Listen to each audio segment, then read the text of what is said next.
بسم اللہ الرحمن الرحیم۔ السلام علیکم ورحمۃ اللہ وبرکاتہ۔ امید ہے کہ آپ تمام حضرات خیریت سے ہوں گے۔ آپ تمام حضرات کا چینل کو، تعلیم کے اس چینل کو دیکھنے کا، سننے کا اور اللہ تعالیٰ جو ہے وہ بہت شکریہ، اور اللہ تعالیٰ آپ لوگوں کو جزائے خیر عطا کرے کہ آپ لوگ اسی طرح تعلیم کے اس چینل کو دیکھتے رہیں، آگے شیئر کرتے رہیں، لائک کرتے رہیں اور کمنٹس میں اپنی رائے کا اظہار ضرور کریں کہ آپ لوگوں کو کہ یہ کیسا لگا، اس آج کی تعلیم کیسی لگی، اس کے بارے میں کمنٹس ضرور کیا کریں۔ دوسرا، جن لوگوں نے ابھی تک چینل کو سبسکرائب نہیں کیا ہے وہ چینل کو سبسکرائب کر لیں۔ اور ایک بات یہ بھی بتانی تھی کہ انشاءاللہ ہفتے والے دن 28 دسمبر کو تمام 4 مہینے لگائے ہوئے حضرات کو جو ہے وہ جوڑا گیا ہے یوسف مسجد پنڈال میں، جہاں اجتماع ہوتا ہے وہاں پہ تمام حضرات جو 4 مہینے لگائے ہوئے ہیں اور جو تعلیم وغیرہ میں جڑتے ہیں ان تمام حضرات کو جوڑا گیا ہے کہ وہ جو ہے وہ اس میں ایک 24 گھنٹے کا جوڑ رکھا گیا ہے اجتماع کے حوالے سے، اجتماع کے عنوان پہ، اور اتوار کی ظہر تک تمام 4 مہینے لگائے ہوئے حضرات کو جوڑا گیا ہے۔ آج کی تعلیم جو ہے وہ فضائل ذکر میں سے ہے۔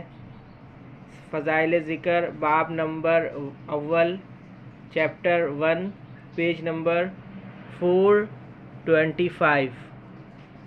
حضور صلی اللہ علیہ وسلم کا ارشاد ہے کہ قیامت کے دن اللہ جل شانہ بعضی قوموں کا حشر ایسی طرح فرمائیں گے کہ ان کے چہروں میں نور چمکتا ہوا ہوگا، وہ موتیوں کے ممبروں پر ہوں گے، لوگ ان پر رشک کرتے ہوں گے، وہ انبیاء علیہ السلام اور شہداء نہیں ہوں گے۔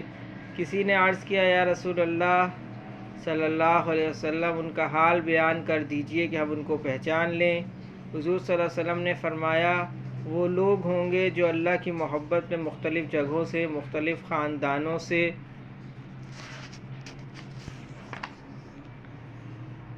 آ کر ایک جگہ جمع ہو گئے ہوں اور اللہ کے ذکر میں مشغول ہوں۔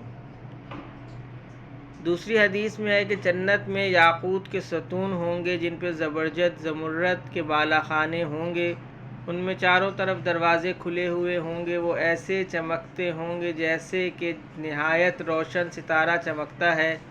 ان بالا خانوں میں وہ لوگ رہیں گے جو اللہ کے واسطے آپس میں محبت رکھتے ہوں، اور وہ لوگ جو اللہ ہی کے واسطے ایک جگہ اکٹھے ہوں، اور وہ لوگ جو اللہ ہی کے واسطے آپس میں ملتے جلتے ہوں۔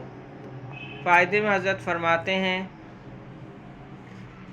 اس میں اتباع کا اختلاف ہے کہ زبرجد اور زمرد ایک ہی پتھر کے دو نام ہیں، یا ایک پتھر کی دو قسمیں ہیں، یا ایک ہی نوع کے دو پتھر ہیں۔ بہرحال یہ ایک پتھر ہوتا ہے جو نہایت ہی روشن چمکدار ہوتا ہے۔ آج خانقاہوں کے بیٹھنے والوں پر ہر طرح الزام ہے، ہر طرف سے فقرے کسے جاتے ہیں۔ آج انہیں جتنا دل چاہے برا بھلا کہہ لیں، کل جب آنکھ کھلے گی اس وقت حقیقت معلوم ہوگی کہ یہ بوریوں پر بیٹھنے والے کیا کچھ کما کر لے گئے۔ جب وہ ان ممبروں اور بالا خانوں پہ ہوں گے اور یہ ہنسنے والے اور گالیاں دینے والے کیا کما کر لے گئے۔ شعر کا ترجمہ ہے، عنقریب جب غبار ہٹ جائے گا تو معلوم ہوگا کہ گھوڑے پر سوار تھے یا گدھے پر۔ ان خانقاہوں کی اللہ کے یہاں کیا قدر ہے جن پر آج چاروں طرف سے گالیاں پڑتی ہیں، یہ ان احادیث سے معلوم ہوتا ہے جن میں ان کی فضیلتیں ذکر کی گئی ہیں۔ ایک حدیث میں وارد ہے کہ جس گھر میں اللہ کا ذکر کیا جاتا ہے وہ آسمان والوں کے لیے ایسا چمکتا ہے جیسے زمین والوں کے لیے ستارے چمکتے ہیں۔ ایک حدیث میں ہے کہ ذکر کی مجالس پر جو سکینہ، ایک خاص نعمت نازل ہوتی ہے، فرشتے ان کو گھیر لیتے ہیں، رحمت الہی ان کو ڈھانک لیتی ہے، اللہ جل شانہ عرش پر ان کا ذکر فرماتے ہیں۔ ابو رزین رضی اللہ تعالیٰ عنہ ایک صحابی ہیں، وہ کہتے ہیں کہ حضور صلی اللہ علیہ وسلم نے فرمایا کہ تجھے دین کی تقویت کی چیز بتاؤں جس سے تو دونوں جہان کی بھلائی کو پہنچے۔ وہ اللہ کا ذکر کرنے والوں کی مجلسیں ہیں، ان کو مضبوط پکڑ اور جب تنہا ہوا کرے تو جتنی بھی قدرت ہو اللہ کا ذکر کرتا رہے۔ حضرت ابو ہریرہ رضی اللہ تعالیٰ عنہ فرماتے ہیں کہ آسمان والے ان گھروں کو جن میں اللہ کا ذکر ہوتا ہے ایسے چمکدار دیکھتے ہیں جیسا کہ زمین والے ستاروں کو چمکدار دیکھتے ہیں۔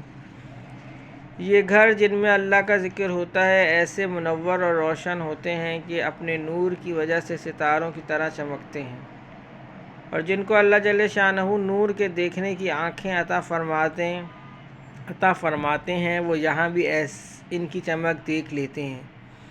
بہت سے اللہ کے بندے ایسے ہیں جو بزرگوں کا نور، ان کے گھروں کا نور اپنی آنکھوں سے چمکتا ہوا دیکھتے ہیں۔ چنانچہ حضرت فضیل رحمہ اللہ بن ایاز جو مشہور بزرگ ہیں فرماتے ہیں کہ جن گھروں میں اللہ کا ذکر ہوتا ہے وہ آسمان والوں کے نزدیک ایسا چمکتے ہیں جیسا کہ چراغ۔ شیخ عبدالعزیز رحمہ اللہ دباغ ابھی قریب ہی زمانے میں ایک بزرگ گزرے ہیں جو بالکل امی تھے، مگر قرآن شریف کی آیت، حدیث قدسی، حدیث نبوی اور موضوع حدیث کو علیحدہ علیحدہ بتا دیتے تھے، اور کہتے تھے کہ متکلم کی زبان سے جب لفظ نکلتے ہیں تو ان الفاظ کے نور سے معلوم ہو جاتا ہے کہ کس کا کلام ہے۔ اللہ پاک کے کلام کا نور علیحدہ ہے، اور حضور صلی اللہ علیہ وسلم کے نور سے معلوم ہو جاتا ہے کہ کس کا کلام ہے، اور حضور صلی اللہ علیہ وسلم کے کلام کا نور دوسرا ہے، اور دوسرے کلاموں میں یہ دونوں نور نہیں ہوتے۔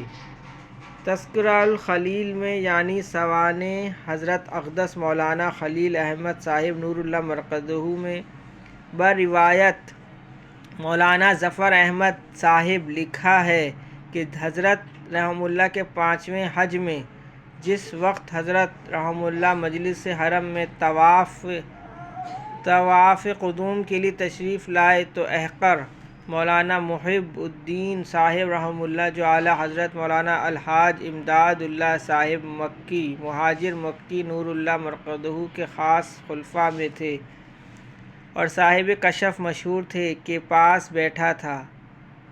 مولانا اس وقت درود شریف کی کتاب کھولے ہوئے اپنا ورد پڑھ رہے تھے کہ دفعتاً میری طرف مخاطب ہو کر فرمانے لگے، اس وقت حرم میں کون آ گیا کہ دفعتاً سارا حرم انوار سے بھر گیا۔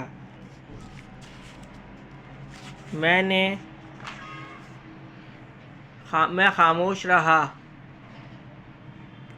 خاموش رہا کہ اتنے میں حضرت رحمہ اللہ طواف سے فارغ ہو کر مولانا کے پاس کو گزرے۔ مولانا کھڑے ہو گئے اور ہنس کے فرمایا کہ میں بھی تو کہوں آج حرم میں کون آ گیا۔ مجالس ذکر کی فضیلت مختلف عنوانات سے بہت سی احادیث میں وارد ہوئی ہیں۔ ایک حدیث میں وارد ہے کہ افضل ترین رباط نماز ہے اور ذکر کی مجالس۔ رباط کہتے ہیں دارالاسلام کی سرحد کی حفاظت کرنے کو کہ تاکہ کفار اس طرف سے حملہ نہ کریں۔